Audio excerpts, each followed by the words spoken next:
wala na rin ang pinakamamahal nating bunso.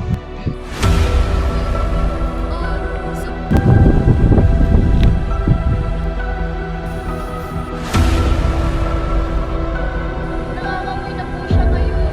4 na araw na po siyang patay. Panginoon, kung nandirito lamang po kayo, buhay pa sana ang aking kapatid. Muling mabubuhay ang inyong kapatid. Nalaman ko pong muli siyang mabubuhay sa uling araw.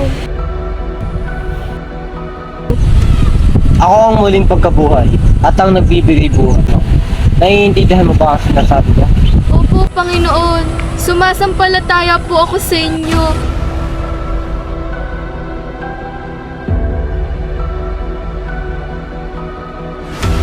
Maria, tawag ka at nariyan ang guro.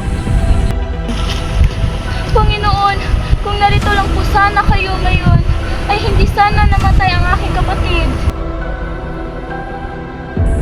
Saan niya siya inilibing? Hali kayo, Panginoon. Tingnan niyo.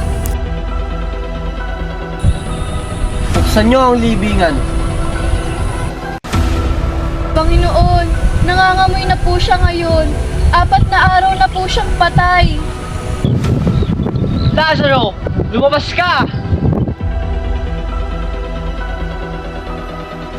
Ang gagawin natin? Gumagawa na ng maraming himala ang taong ito. Kung siya ay natin magpatuloy, maniniwala sa kanya ang lahat. Paparito na ang mga Romano at wawasakin ang ating templo at papahirapan ng ating bansa.